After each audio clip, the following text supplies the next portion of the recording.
이슈 체크 코너로 이어가 보도록 하겠습니다. 오늘은 루체 인베스트의 오현진 팀장 모시고 이야기 나눠보도록 하겠습니다. 안녕하십니까? 네, 안녕하세요. 팀장님, 오늘 시장이 그래도 뭐 괜찮다라고 표현을 해야 될까요? 어제 또 급락 이후에 시장이 나쁘지는 않은데 그래도 뭐 여전히 문제점이 있는 것 같습니다. 외국인 수급 안 좋고 어제 원달러 환율 진짜 어마어마했고요. 네네. 앞으로 지수는 어떻게 전망하고 계십니까? 네. 제가 이제 지난달 초에 출연을 할 때 시장에 대해서 긍정적인 관점을 말씀을 좀 많이 드렸었고요. 며칠 전까지만 해도 괜찮았어요. 그죠. 근데 며칠 전부터 이제 시장이 좀 급락하면서 다시 내려왔는데 오히려 저는 또 좋은 저가 매수의 기회가 왔다라고 생각을 합니다. 그래서 그런 관점에서 뭐 당장에 이제 지수가 급등한다라고 보긴 좀 어렵겠죠. 근데 횡보 후의 반등이든 추가적인 하락 이후의 반등이든 궁극적으로 방향은 상승일 거라고 일단 판단을 하고요.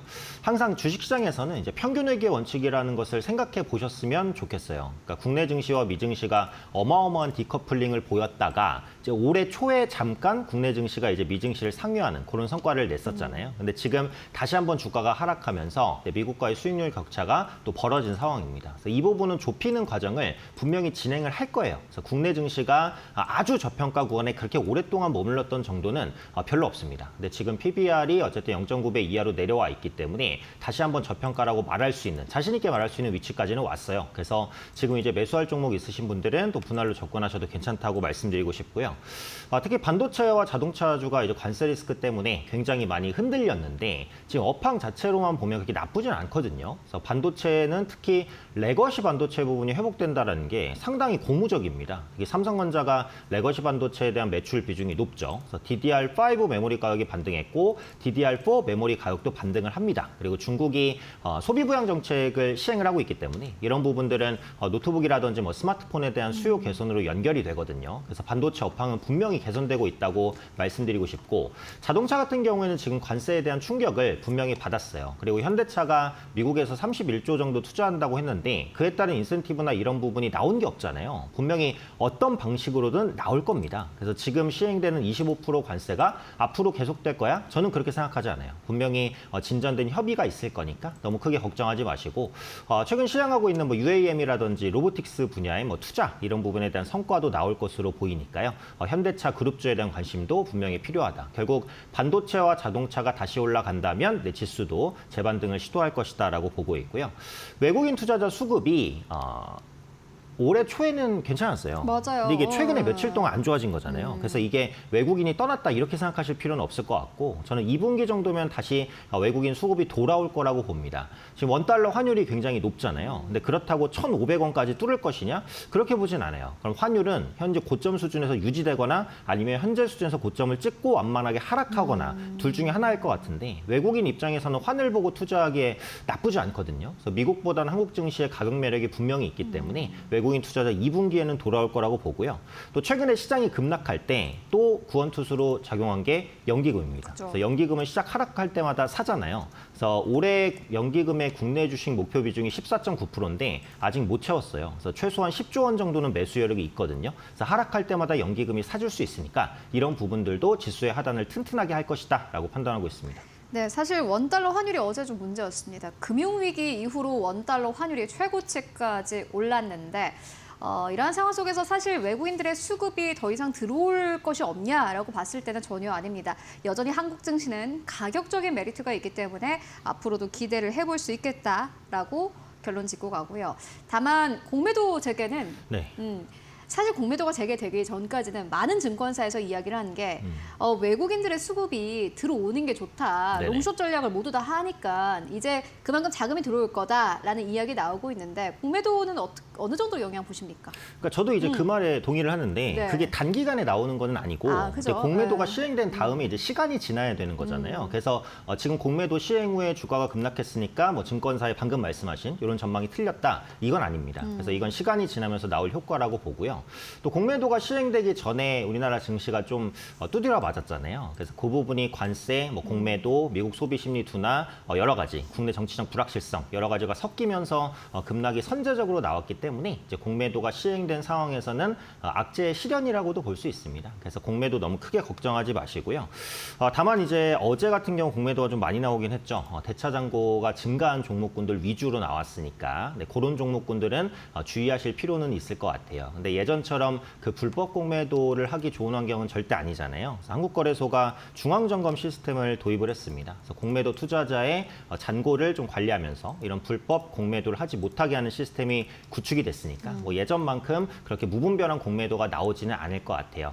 다만 앞서 말씀드린 대로 대차 잔고가 증가하는 종목 혹은 그동안 많이 올랐던 종목군 이런 종목군들은 조금 주의하실 필요가 있을 것 같습니다. 최근에 대차 잔고가 많이 증가한 종목을 보면 뭐 하나 에어로스페이스나 에코프로 머티리얼, 하나오션 이런 종목군들이 많이 증가했으니까 공매도가 나올 가능성이 있어서 좀 주의하시면 좋을 것 같고요.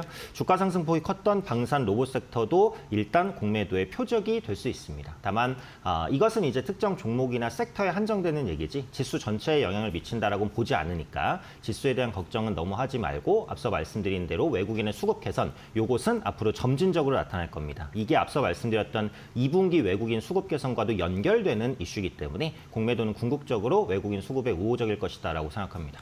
네, 늘 다소 보수적인 전략을 전해주시는 오현진 팀장님께서 그래도 시장을 좀 긍정적으로 보고 계신 것 같은데 이제 좀 업종으로 들어가 보도록 하겠습니다. 실적 좋은 쪽이 아무래도 어려운 시장을 좀 이겨내기는 괜찮지 않을까 하는 생각이 드는데요. 1분기 실적 상황은 어떻게 보고 계십니까? 네, 그래서 실적이 좋을 만한 섹터들 시장에서 많이 얘기하고 있는 섹터들 있잖아요. 네. 네, 방산주, 조선주. 맞습니다. 네, 역시 이제 1분기 실적이 좋을 것으로 예상이 되고 있고 영업이익률이 올라간다라는 게 상당히 긍정적인 것 같아요. 그래서 현대로템은 최근에 영업이익률이 뭐 40%까지 올라갔다라는 건데 정말 마진을 엄청나게 내고 그러네요. 있다라고 보시면 되고 그러니까 예전에는 이제 우크라이나 전쟁 뭐 휴전이나 이렇게 진행되면 투자 심리가 꺾이지 않겠냐 이런 우려감이 있었지만 요즘에 유럽이 방위비를 엄청나게 늘리고 있잖아요. 그래서 그런 부분에 대한 수혜를 국내 기업이 가져갈 것으로 보이니까 방산주가 일단 실적은 좋고 그다음에 조선주도 마찬가지죠. LNG선을 비롯한 특수선의 수주가 계속 확대되고 있고 미국의 군함 사업에 또 진출할 것으로 보입니다. 일부 분석에서는 매년 그 미국 군함 수주에 40조 원을 벌어들일 것이다. 뭐 이런 분석들도 좀 나오고 있는 상황이고요. 그런데 요즘에 이제 하나오션이라든지 뭐 한국항공우주, 이렇게 방산이나 조선주 중에 그 증권가 목표가를 넘어서는 종목군들이 좀 나오기 시작했어요. 그래서 증권가는 원래 목표가를 되게 좀 관대하게 잡거든요.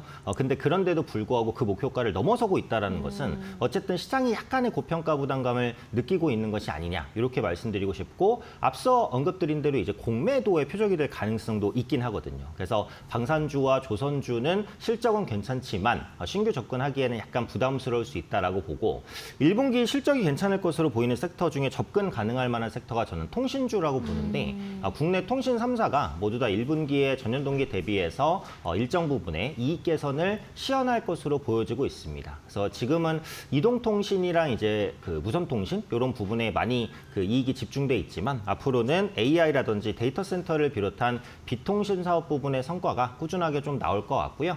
LG U+가 양자암호 부분에 강점을 갖고 있고 주주환원 정책도 3사 중에 가장 빠르게 확대시킬 것으로 보여져요. 그래서 통신주에 대한 관심 좀 필요하고 기술적인 부담은 LG U+가 가장 적으니까 현재 위치에서 충분히 관심 가질만 하지 않나 판단하고 있습니다. 통신주도 역시나 마찬가지로 최근 시장의 조정에 따라서 낙폭을 조금 키운 상태인데 통신업종도 역시나 마찬가지로 실적을 기대해 볼 만하다라고 정리해 보도록 하겠습니다. 그리고 무엇보다 이제 삼성전자의 잠정 실적 발표가 얼마 남지 않은 상황인데요. 가장 애매한 게 삼성전자가 아닐까 싶어요. 사실 네네. 이제 최악의 상황이 지나간다라는 건 맞는데 앞으로 어느 정도의 반등이 나올까, 실적의 회복을 어느 정도 기대할 수 있을까에 대해서 의문을 던지시는 분들도 많고 네. 어쨌든 HBM은 아니잖아라는 이러한 컨센서스도 좀 이렇게 반영이 된 것 같고요. 삼성전자 어떻게 보세요? 네. 1분기 실적은 이제 좋지 않겠죠. 근데 그죠. 그 좋지 않은 실적이 확인이 되면 불확실성은 분명히 완화될 거라고 생각을 합니다. 지금 컨센서스는 5조 원 전후로 왔다 갔다 하는데요. 저는 4조 원 중반 정도, 중후반 정도를 보고 있습니다. 아무래도 실적 컨센서스가 하향 조정되고 있기 때문에 하향 조정되다가 나온 실적은 컨센서스를 보통 하회하거든요. 그래서 4조 원 중후반대 정도의 영업이익이 나오지 않을까 싶고 사실 메모리 부분은 괜찮거든요. 근데 파운드리 부분의 적자만 한 2조 정도 그리고 비메모리 부분에서도 상당한 대규모의 적자가 나와요. 그래서 다른 부분이 다 웬만해서 좋지 못하다 보니까 메모리로만 이익을 끌고 가기가 어렵다라는 거죠. 근데 이걸 반대로 말하면 파운드리나 시스템 반도체가 조금만 개선돼도 삼성전자의 실적은 좀 크게 좋아질 수 있다. 이렇게 이제 볼 수도 있을 것 같고 앞서 말씀드린 대로 이제 DDR5 메모리 반도체 가격 상승 가장 중요합니다. 그래서 1분기를 저점으로 2분기부터는 완만한 실적 개선이 나타날 것 같으니까 충분히 지금부터 관심 있게 보실 만한 종목 말씀드리고 싶고요. HBM에 대한 기대감이 사실 지금 없잖아요. 근데 올해는 어쨌든 엔비디아의 HBM을 공급할 거라고 봐요. 지금 나오는 기사들을 봐도 이제 늦어도 하반기 정도에는 엔비디아양 HBM 공급 성공할 것이다. 이런 전망들이 좀 나오고 있고 지금 기대감이 너무 없어서 이게 성공했다라는 기사만 나와도 투자 심리가 좋아질 수 있으니까 이 부분 말씀드리고 싶고요. 그다음에 갤럭시 S25의 연간 판매량이 3,800만 대까지 전망이 됩니다. 그래서 AI 스마트폰 시장에서 좀 선도적인 역할을 할 수 있다. 이 말씀은 제가 이전 방송에서 한두 번 정도 또 말씀드렸던 맞습니다. 부분입니다. 네. 그래서 2분기에 갤럭시 엣지가 추가적으로 나오잖아요. 얇은 스마트폰입니다. 가볍고. 그래서 엣지의 물량이 더해지면 이번 갤럭시 S4 시리즈는 이제 역대급 판매량을 좀 보여줄 수 있을 것 같고 이 AI 선도 스마트폰이라는 인식을 바탕으로 이 AI를 통한 추가 수익을 낼 수 있는 여건들이 형성이 될 거예요. 그래서 지금은 이제 애플보다는 조금 더 앞서 나가 있는 삼성전자이기 때문에 스마트폰을 통한 추가 수익 기대감도 현재 좀 가져볼 수 있지 않을까. 네, 그런 관점에서 좀 무겁게 움직이는 종목이지만 보유하고 계신 분들은 충분히 보유해 주시고 신규 접근하실 분들은 조정을 이용해서 모아가는 전략 충분히 짤 수 있겠다라고 생각합니다.